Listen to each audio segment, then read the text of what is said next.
y el INCAN. Pero también está abierto a los casos interesantes particulares, que en este caso el doctor Gustavo Adolfo González Moscoso, médico internista y oncólogo médico, ampliamente reconocido en el medio de la oncología y en el INCAN también, y en el Hospital Militar, que también estaba invitado en estas sesiones, pues tendrá la oportunidad de presentar un caso para nosotros, para alimentar siempre el proceso de educación médica continua y el ejercicio clínico, diagnóstico y terapéutico.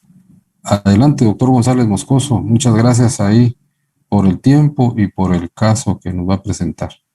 Bienvenido. Gracias. Buenas tardes para todos. Deseo compartir este caso. Lo voy a relatar tal y como se presentó.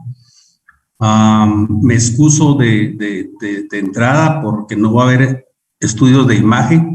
Posteriormente voy a explicar la razón. Exacto.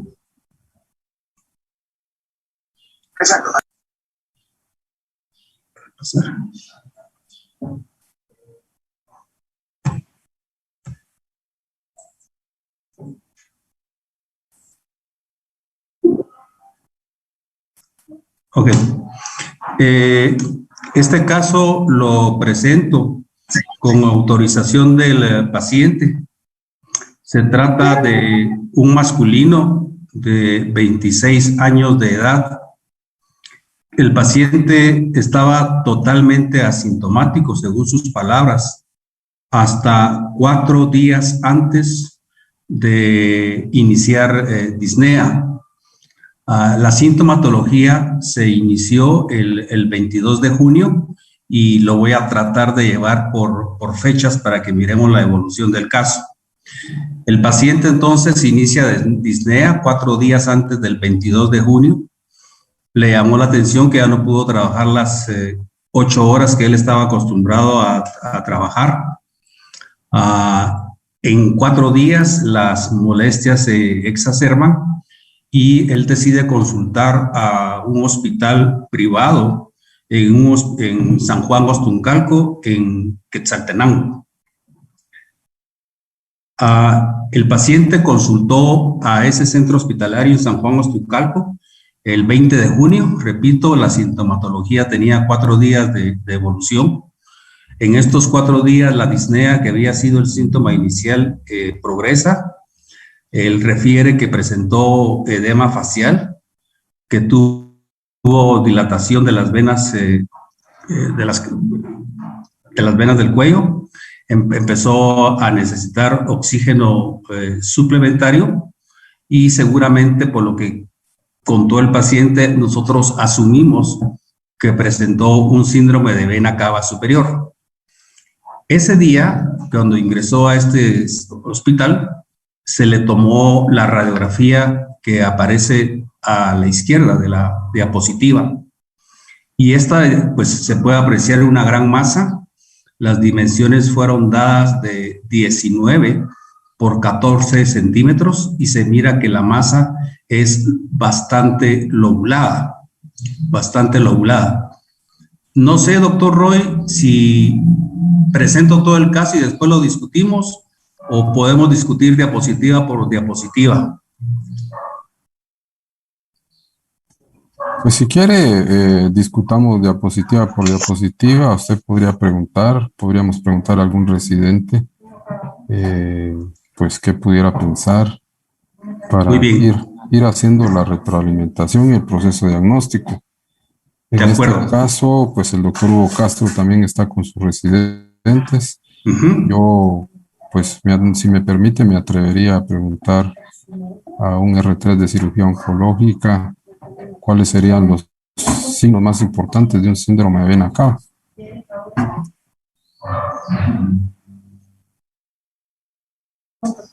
Está el doctor Merlin Bellatoro y el doctor Pazmiña.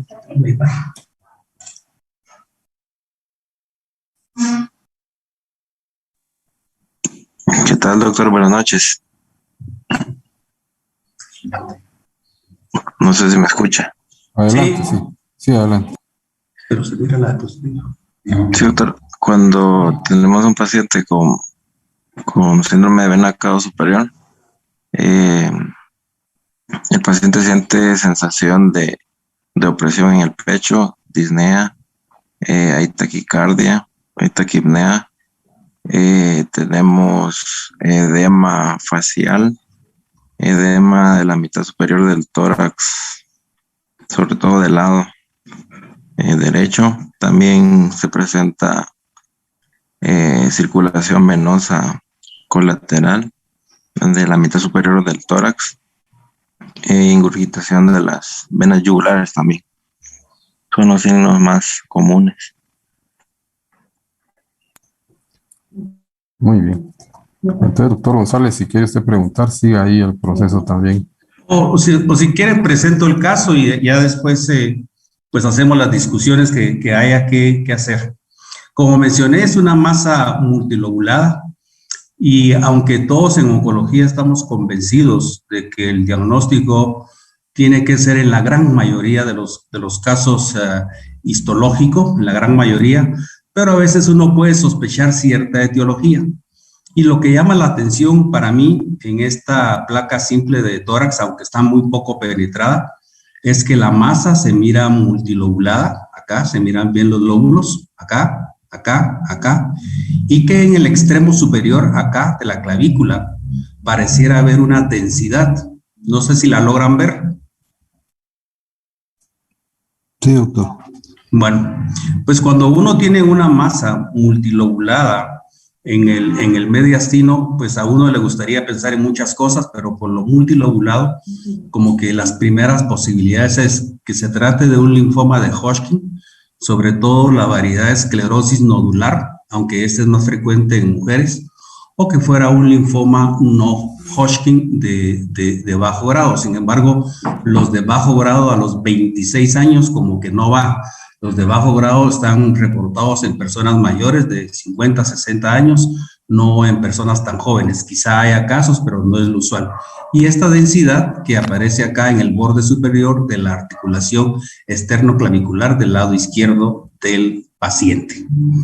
Doctor González, también ¿Sí? en el lado derecho se logran ver unas imágenes radiolúcidas como que fueran dentro del mismo tumor. Se ven, ¿cómo pudiéramos describirlas? Un poco más claras, como que si fueran también nódulos bien no definidos en el lado derecho, en la parte media casi, si ustedes la logran ver ahí. Ya. Bueno, entonces esto fue el 20 de junio y posteriormente el paciente, como pueden ver en la diapositiva, pues se le dio tratamiento médico, oxígeno, soluciones,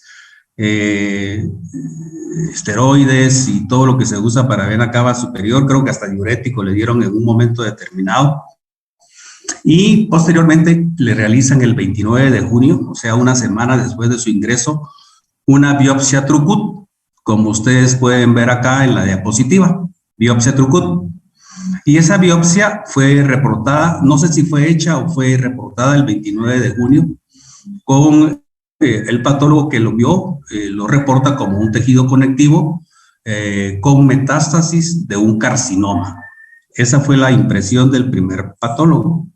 Pero como un comentario que pone el médico patólogo acá, se sugiere investigar algún tipo de neoplasia a nivel testicular. Como miran en la diapositiva, obviamente la palpación de los testículos fue normales y el ultrasonograma testicular, hecho en 2 ocasiones, fue reportado como negativo. Ahorita vamos por el 29 de junio, el paciente entró el 20 de junio. El 4 de julio del 2020, Gustavo al paciente Adolfo. Gustavo ¿Perdón? Adolfo. Una pregunta. ¿No le repitieron la radiografía simple de tórax por ver cómo había evolucionado las masas? Bueno, no, hasta aquí no había recibido tratamiento, Luis. Quizás otra cosa también a propósito de esto, doctor, dentro del diagnóstico diferencial, tenemos una placa anteroposterior posterior, pero obviamente es una gran masa, pero en masas mediastinales, digamos, un poco más pequeñas, por su localización uno puede inferir una impresión clínica de principio. En este caso, pues una lateral siempre es importante porque entonces uno ve si es anterior la masa o es posterior y si es superior, en donde pues la mayoría de las lesiones en la región anteroposterior pues van desde el punto de vista epidemiológico relacionadas con linfoma, y en las lesiones posteriores pues ya van con algún tipo de tumor de tipo neurogénico, schwannoma, por ejemplo, es una de las que muy frecuentemente puede encontrarse por su localización. Entonces, siempre recordando esto, pues dentro del proceso diagnóstico, no olvidar una placa también lateral, que nos ayuda bastante. Por supuesto que la tomografía pues, es el arma importante aquí, ¿verdad? ¿Cómo?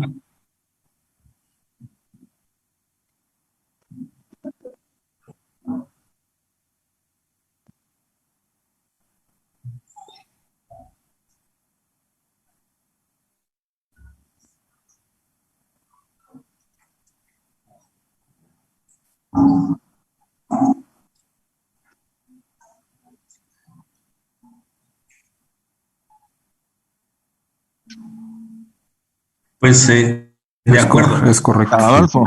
Gustavo Adolfo. Sí, Luis. Me llamó la atención que la tráquea no está desviada, como que es del mediastino posterior. La tráquea está en el centro casi. La sombra traqueal. No sé si te diste cuenta. Sí. De hecho, hay varias tomografías de este paciente, pero por razones de tipo técnicas, como van a ver en la evolución, otro médico pidió las tomografías y después ya no aparecieron después de que se le hizo un procedimiento quirúrgico a este paciente. Bueno, el asunto fue que el 4 de julio, pues prácticamente una fracción beta dentro de límites normales, una alfa-fetoproteína en 364. Quiero mencionar que en el laboratorio de Quetzaltenango, donde se corrieron estas pruebas, el valor de alfa-fetoproteína es hasta 8.5 y la DHL estaba en 514, con un valor en este laboratorio hasta 480. La persona que empieza a tratar este paciente consideró con estos datos de que podría tratarse, me imagino yo, de un linfoma no Hodgkin, y el paciente recibió quimioterapia a base de CHOP. En este momento yo no conocí el caso, solo estoy contando la evolución tal y como sucedió. No tengo ningún comentario en decir por qué se le dio este esquema de quimioterapia con estos marcadores tumorales. Desconozco la razón. El asunto fue que se le dio el primer CHOP a este paciente y prácticamente al mes, el 4 de agosto, la fracción beta no se cuantificó, había sido normal en la primera determinación. La alfa-fetoproteína en el mismo laboratorio bajó de 364 a 14, lo que es un muy buen nivel, y por alguna razón que desconozco, tampoco se cuantificó DHL. Aquí vamos 4 de julio y vamos 4 de agosto. Para esto el paciente recibió 4 ciclos de CHOP. Muy bien. Recibió los 4 ciclos de CHOP y el 1 de diciembre del 2020 se repitieron los marcadores tumorales. En estos marcadores tumorales se mira que la alfa-fetoproteína ya se negativizó, mencionamos que era 8.5 el valor normal en el laboratorio donde se hizo, la fracción beta nunca se elevó, pero la DHL se elevó a 777, es decir, subió este marcador tumoral. También por una razón que no sé, se decidió entonces por esta elevación del marcador tumoral cambiarle el esquema de quimioterapia y se le dio 4 ciclos de quimioterapia a base de AC. Al completar estos 4 ciclos de quimioterapia, ya lleva 4 CHOP y ya lleva 4 AC. En una tomografía de control había persistencia de la actividad tumoral en la tomografía. Aquí vamos por el 1 de diciembre. Y ante esto, por la persistencia de actividad tumoral en la tomografía, la persona que trataba el caso decidió enviarla a radioterapia. ¿Sí? El radiooncólogo que revisó el caso, se puso a revisarlo, toda la evolución que tenía, y pues lo que hizo fue pedir una revisión de la biopsia. Y 2 patólogos acá revisaron todo el material y reportan la región del mediastino, el caso que les había dado el informe de patología, como consistente con una neoplasia indiferenciada de células pequeñas. Sabemos que cuando nos hablan de neoplasia indiferenciada de células pequeñas, se abre un abanico, por decirlo de esa manera, de posibles diagnósticos de tipo oncológico. Obviamente había que considerar varios tipos de enfermedades. No quiero leer todo el informe que dieron los patólogos, pero las consideraciones diagnósticas son un rapto, que a los 26 años no podría ser un rapto embrionario, tendría que ser un rapto alveolar, y sabemos el pronóstico que significa un rapto por arriba de los 15 años, o un tumor germinal no seminomatoso. Acá empiezan a mencionar tumor germinal no seminomatoso. Me imagino que el médico radiooncólogo que mandó esta revisión de patología comentó la evolución que yo les conté a ustedes de la elevación de la alfa-fetoproteína. Doctor González, una pregunta. Sí, doctor. Aprovechando todo esto, pues como mencionó el doctor Castro, dentro de los diagnósticos diferenciales en esa localización, linfomas, timomas, schwannomas, dependiendo de la localización en el mediastino, y los tumores germinales. Obviamente, pues ya vimos los marcadores tumorales y uno quise hacer el comentario que un germinal extragonadal es una primera posibilidad. Pues vimos la secuencia de tratamiento que fue orientada a un linfoma, ignoramos por qué. La pregunta es, ¿qué otra patología nos puede elevar la alfa-fetoproteína aparte de hígado? Pues hepatocarcinoma, que no sea un tumor no seminomatoso extragonadal. Pregunta.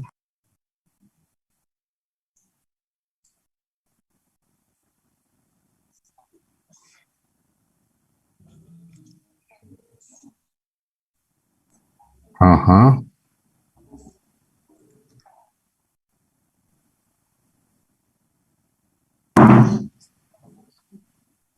Claro, claro, claro.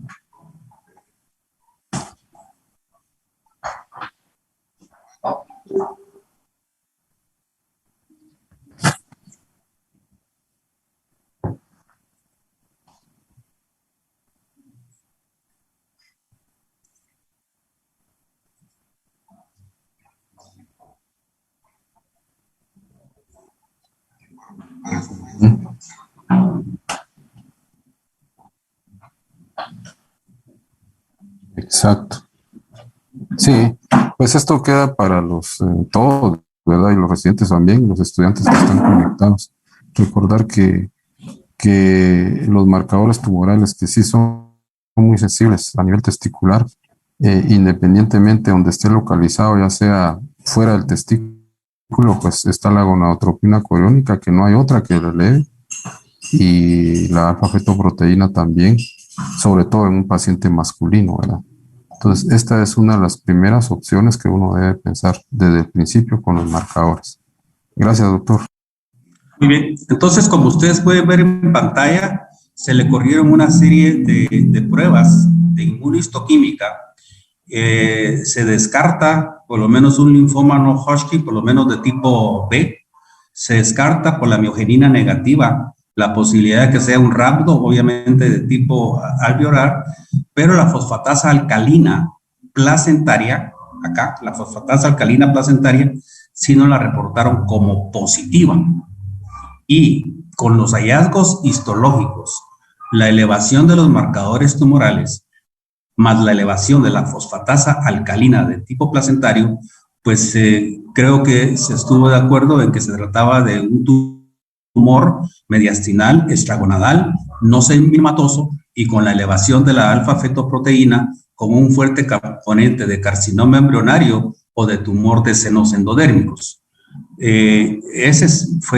Aquí ya entro yo, esa fue mi apreciación, y más o menos hay un comentario que ustedes pueden revisar al pie del informe.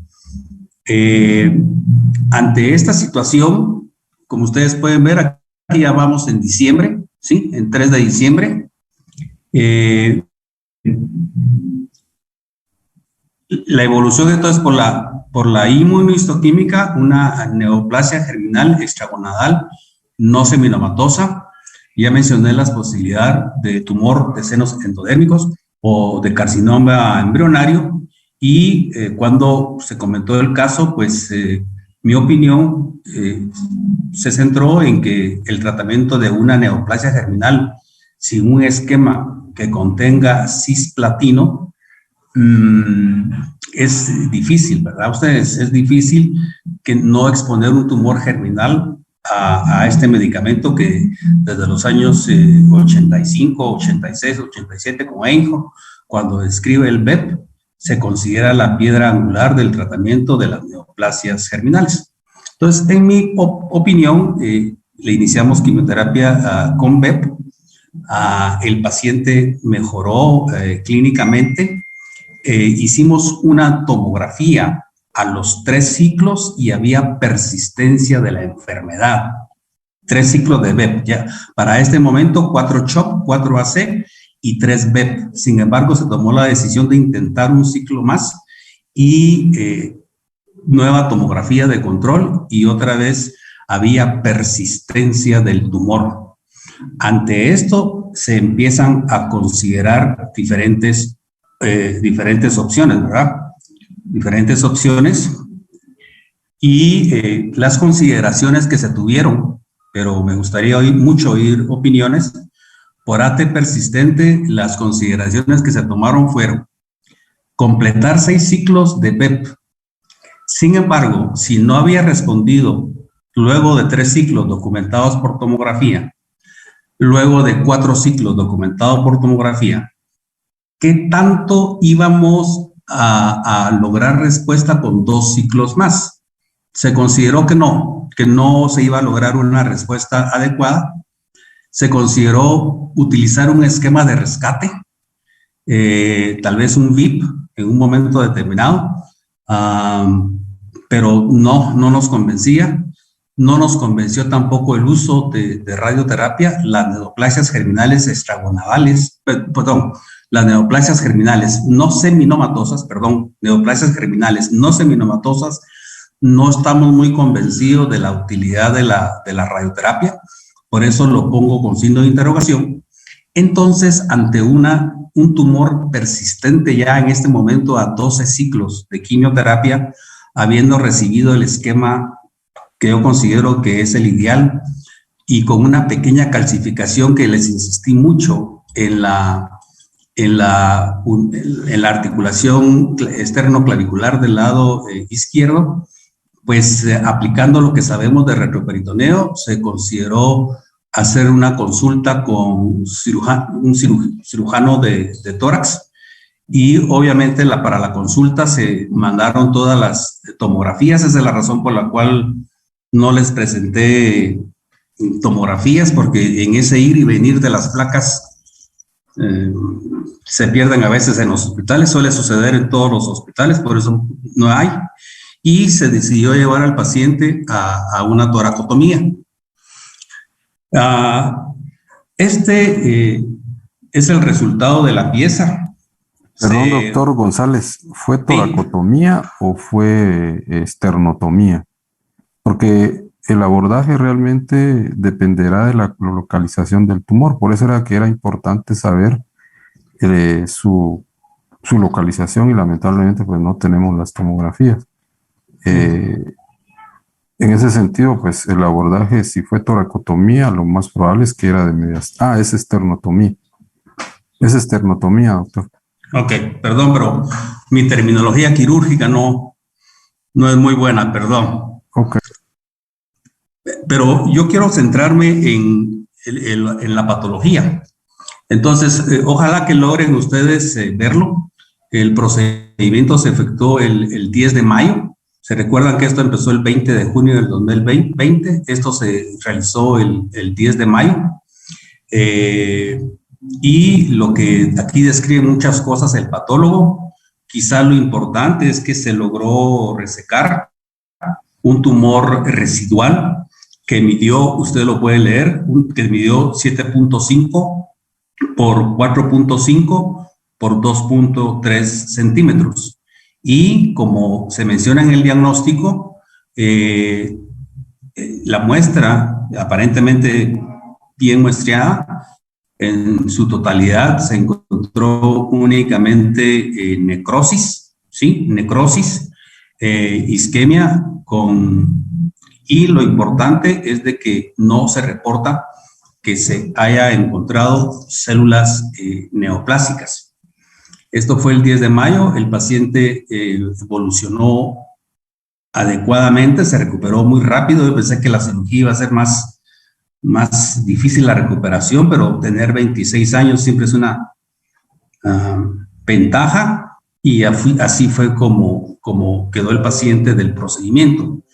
El paciente ha evolucionado bien y la política que se tomó con él es estudios de imagen y estudio de marcadores tumorales periódicos.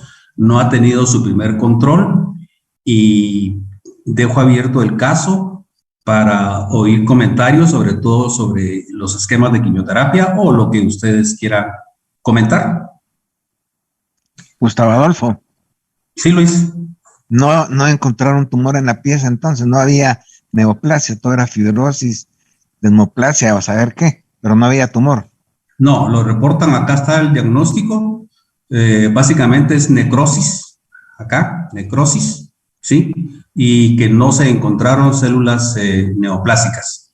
Eh, se, se destruyó completamente el tumor, seguramente con algún tipo de cirugía de quimioterapia, y lo que era ya era un proceso de necrosis y por eso no había respuesta a ninguno de los esquemas de quimioterapia.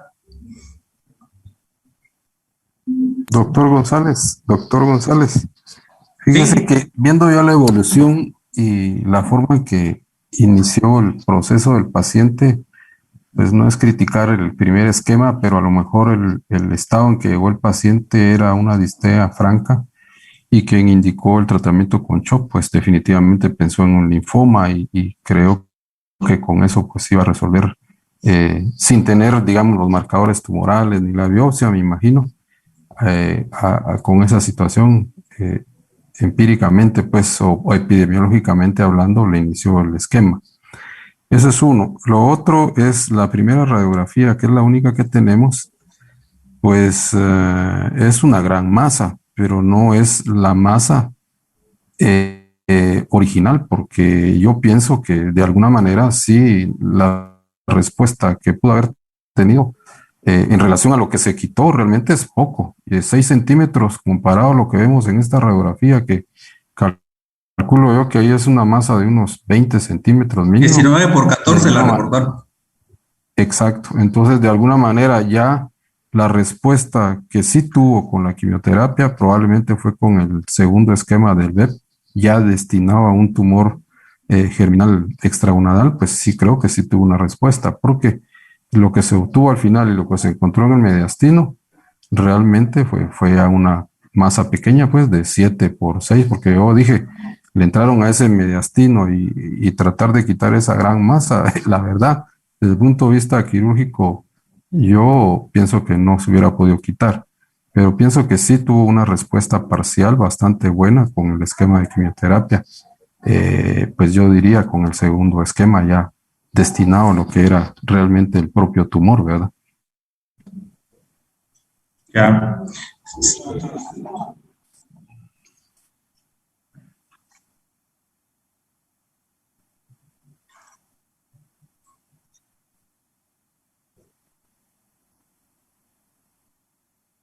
Así es, Hugo. Les puedo hacer un comentario.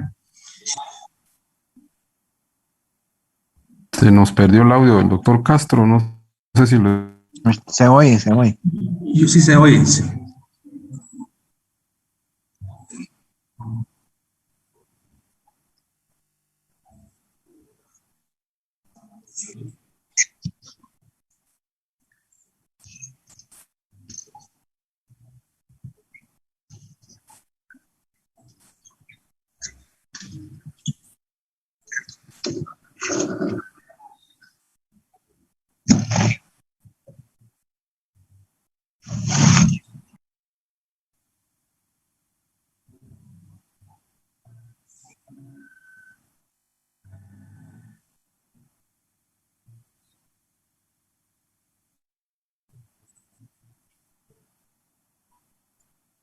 Claro, claro.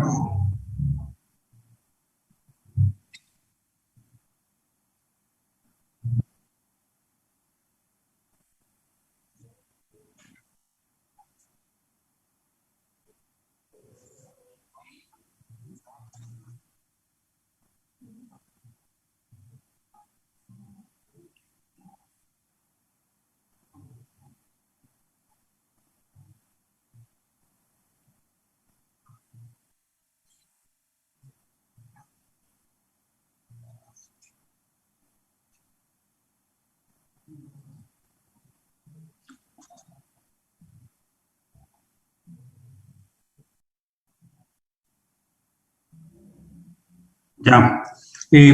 A ver, unos comentarios. Cuando yo inicié mi entrenamiento, que hace ya muchos años, en el Instituto de Cancerología, el jefe de oncología médica, que en esa época era el doctor Juan Sincer, él, como él era el jefe, todos los pacientes eran llevados a este esquema que mencionas, Hugo, el CISCA, ¿sí? El CISCA. Y de hecho, durante todo el entrenamiento, aunque ya sabíamos del BEP, pero como el jefe decía CISCA, teníamos que dar CISCA. Obviamente, después de que salimos, la experiencia con colegas de Costa Rica es que todos dejamos el CISCA por la toxicidad de la doxo, por el riesgo de infertilidad que producía la unión de el alquilante con el antraciclínico, la toxicidad cardíaca que mencionaste, pero sí, lo manejábamos y la toxicidad era severa, era espectacular. Era una época donde no habían cetrones, entonces la cantidad de náusea y vómito, no había factores de crecimiento, entonces la toxicidad gastrointestinal era espectacular con el cisplatino y con la doxorubicina. Sin embargo, yo vi a un montón de pacientes, los vi responder con este esquema. Es parte de la historia del tratamiento de cáncer testicular. La segunda es que me excuso nuevamente por no tener las tomografías, pero ya expliqué la razón que en ese ir y venir se perdieron esas placas. Pero la imagen que están viendo, esta es cuando el paciente ingresó el 20 de junio. Tomográficamente ya la lesión fue bajando, no tenía los 19/14, fue bajando, pero nos acordamos que en oncología sí logramos respuesta clínica parcial, pero la idea en oncología es lograr respuesta completa y mejor si esta es histológica. Ante eso, la cirugía nos vino a dar la evidencia de respuesta clínica completa y respuesta histológica completa, que yo creo que eso va a mejorar mucho el pronóstico, espero, de lo que es este paciente. Y el tercer comentario ya se me olvidó, pero alguien que opine más. Gustavo Adolfo. Sí, Luis. En la descripción macroscópica dice ahí el patólogo, se recibe pieza reportada de mediastino anterior, mediastino posterior, no dice nada. No, yo creo que el patólogo solo recibe la pieza y no sabe de dónde viene, ¿verdad? Producto de disección mediastinal, tal como, no dice nada. Pero, doctor, es como fue por esternotomía de plano, era del mediastino anterior, doctor. Pues sí, ¿verdad? Sí, sí. Y sí, es obvio que definitivamente la masa, vemos aquí que dice 7 por 5 por 4.5 por 2.3, comparada con la placa inicial que casi mide 20 Enorme. centímetros, sí tuvo una respuesta con el esquema de quimioterapia. Ahí sí que de alguna manera pues sí tuvo buena respuesta, pienso yo. Ahora el dilema, como dice el doctor González, era que ya negativizados los marcadores, si se seguía con más quimioterapia, por lo menos ajustar 6 y terminar de destruir ahí todo el tumor, pero ahí sí que queda en la discusión y como decían todos, pues retrospectivamente se ve como que tan fácil esto, pero realmente no es fácil, pues es complicado a veces el manejo de estos pacientes y sí pienso que tuvo una buena respuesta a la quimioterapia de 20 centímetros a 7. Hagamos la relación, yo creo que tuvo más del 50%, tal vez calculando un 70%. Y si los marcadores ya estaban negativos y con la masa ahí todavía, de hecho, pues la tomografía nos puede ayudar bastante viendo pues las características de las lesiones, pues decidir la esternotomía, que fue lo que se decidió para resecar el residual tumoral, ¿verdad?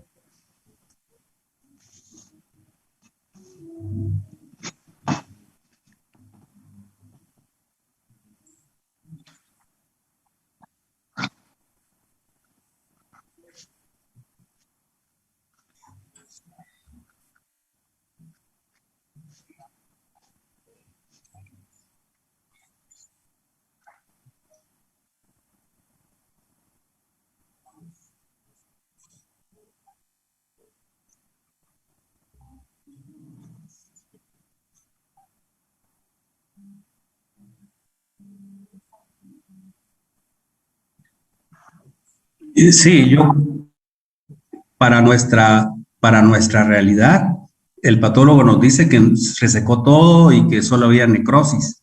La pregunta que yo te quería hacer a vos es, ¿vos considerarías por la lesión tan grande como se dice, dar radioterapia ahora o seguir con quimioterapia para completar 6 ciclos?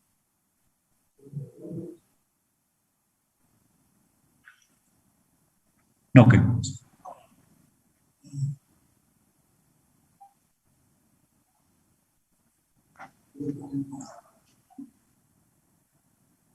así es.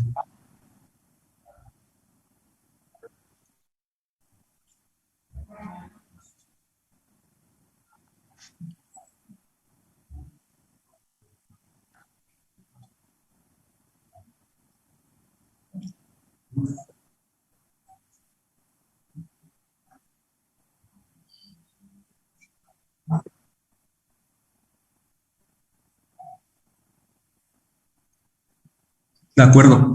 Y también yo No, igual, me esperaría por la, como vos mencionás, recibió 8 veces Doxo, los 4 CHOP y los 4 AC. Entonces este paciente pues, es patojón, en buenas condiciones, pero ya agregar radioterapia mediastino, ¿qué tanto se va a afectar corazón? Sí, solo que documentemos la recurrencia y quizás hacer un eco previo para ver cómo está la fracción de eyección, ¿verdad?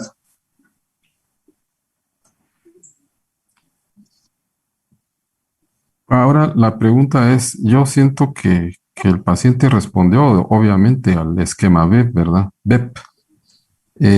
Si existiera una recurrencia, estarían seleccionando el mismo esquema, aduciendo que pues con la patología pues no se encontró histológicamente enfermedad residual.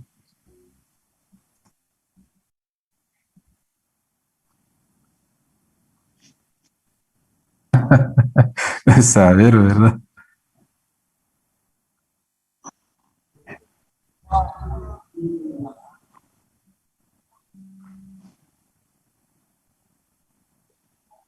Ajá.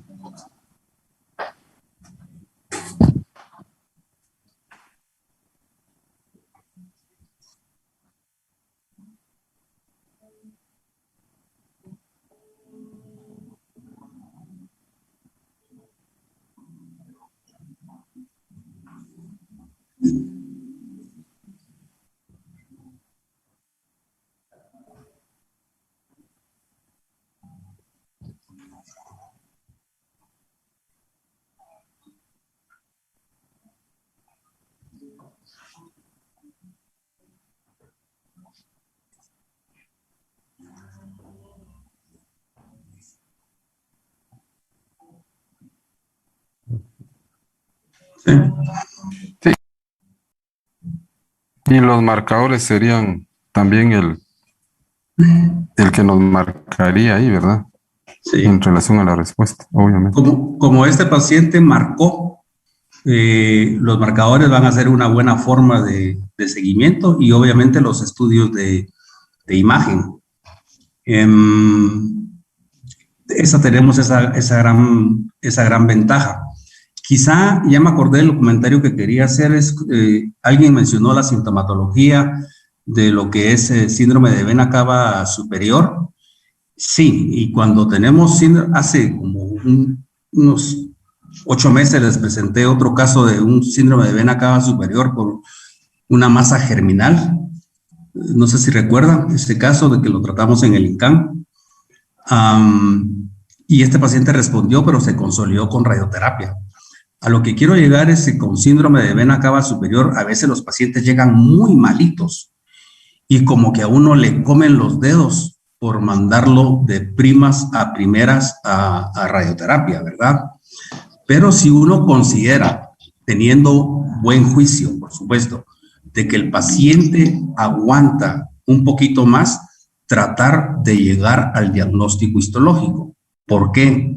Porque si llevamos al paciente a radioterapia sin tener un tejido histológico, estoy hablando de síndrome de vena cava superior producido por cualquier enfermedad, pero si no tenemos el diagnóstico histológico, en este caso marcó, pero si no tenemos diagnóstico histológico, como que a uno le gusta tener diagnóstico histológico para dar el tratamiento específico que va a recibir el paciente. Lo que pasa con la radioterapia es de que cubre todo, mata las células y ya no tenemos diagnóstico histológico. Y la mayoría del síndrome de vena cava pues son producidos por cáncer de pulmón, donde células pequeñas con buena respuesta a quimioterapia, germinales por linfomas con buena respuesta a la quimioterapia.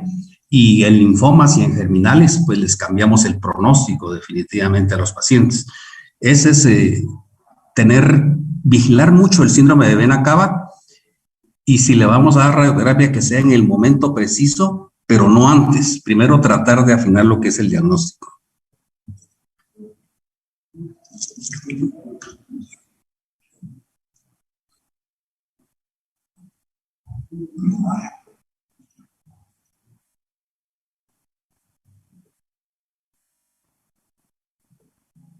Ajá, sí. El riñón. Te cuento. Es un masculino, lo presentamos como que él debutó en 20 de noviembre del año pasado comiendo marisco, se mordió la lengua y empezó a crecerle una lesión. Les enseñé la foto y un odontólogo le tomó una biopsia que fue reportado como una neoplasia de células claras en el borde externo de la lengua,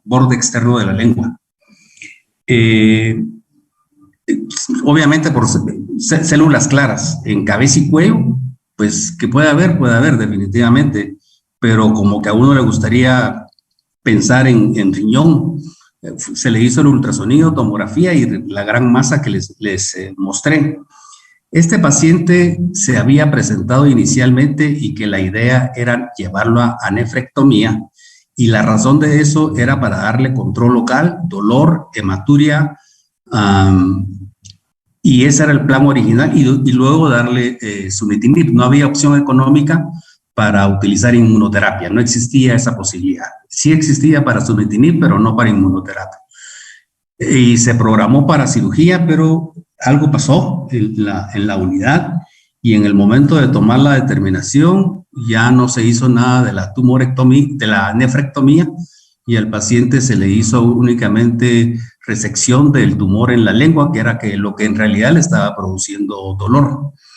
Esa fue una sorpresa para mí. Sabemos que el sunitinib funciona mejor cuando los pacientes son llevados a nefrectomía porque disminuimos carga tumoral en un procedimiento que personas expertas creo yo, que no es muy complicado, creo yo, pero yo no lo hago. Y le empecé 1 o 2 ciclos de sunitinib. En eso el paciente consultó con alteración de la conciencia y una tomografía cerebral reportó metástasis cerebrales. Creo que actualmente está o ya completó las 10 sesiones de radioterapia que se le programaron. Está en tratamiento con prednisona, obviamente ya metástasis cerebrales y el uso de sunitinib creo que no se justifica y creo que el paciente va a quedar fuera de tratamiento oncológico, básicamente en cuidados paliativos. Esa es la evolución, Hugo.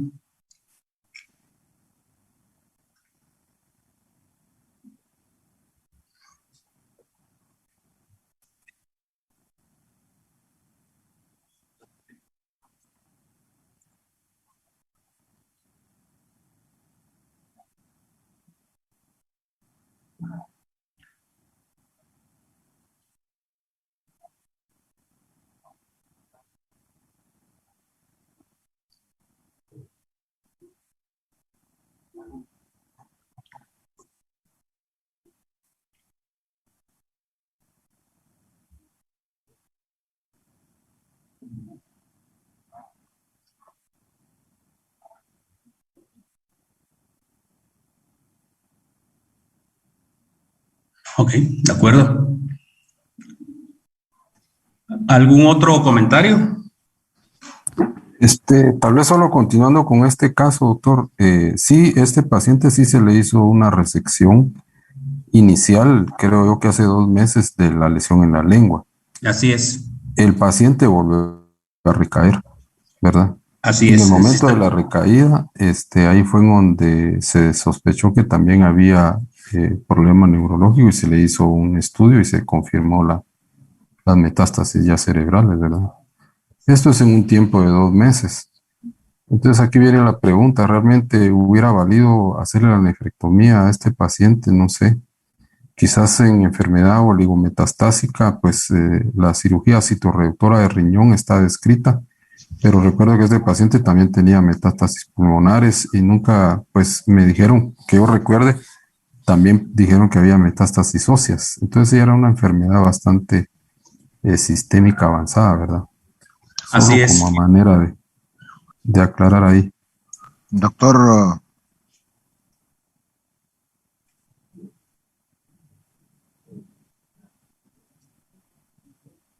¿Algún otro comentario? tengo un comentario. Sí. Se ha oído decir que cuando hay tumores primarios en el riñón, la nefrectomía puede aliviar las metástasis. ¿Qué es cierto hay en eso? Porque aquí hubiera valido la pena pensando en que había una... Lo que pasa es que la patología de la lengua fue distinta, pero de todas maneras ya habían en el pulmón. ¿Y quién dice que no a nivel cerebral? Hubiera valido la pena operarlo. Es una nefrectomía. Bueno, como mencionó Hugo en un comentario, ya en retrospectiva, pues no, ¿verdad? En retrospectiva no. Pero en ese momento que no habíamos documentado metástasis cerebrales, la persona trabajando 8 o 10 horas al día, él es chofer de una organización internacional. Bueno, tal vez en este momento te diría que no, pero en su momento yo pensé que sí se beneficiaba de hacerle nefrectomía al paciente. Con respecto a la regresión de las neoplasias, yo creo que hice ese comentario que al menos el De Vita lo menciona, ¿verdad? El libro de De Vita menciona regresión. 3 cosas importantes de la nefrectomía: disminuir dolor, disminuir sangrado y De Vita dice que hay disminución de las metástasis. En mi experiencia, como un caso anecdótico, yo he visto un caso donde solo por la nefrectomía hubo regresión. Por supuesto, estamos hablando de un posgrados, no podemos inventar nada. Eso es una experiencia, a ver, para los médicos residentes, que quede bien claro lo que estoy diciendo, es una experiencia anecdótica que se sale de toda la evidencia que tenemos, pero el libro de Vita lo menciona. Y por primera vez las metástasis pulmonares, ¿cuándo se documentaron? Desde el inicio. O sea que él llegó con su problema de la lengua y las metástasis pulmonares. Después Así se es. vio que había problema cerebral también. Así es. Así es. Se le operó la lengua, quedó con residual y se le volvió a intervenir de la lengua. Ya no dio tiempo de reintervenirlo. Porque en esa consulta de que se iba a tomar la decisión de reintervenirlo, se notó que el paciente tenía dificultad para la escritura. Sí, su letra había cambiado, no podía escribir, le temblaban las manos y se tomó la decisión de una tomografía y se documentaron las metástasis cerebrales con bastante cantidad de edema. Fue tratado sintomáticamente y recibió radioterapia.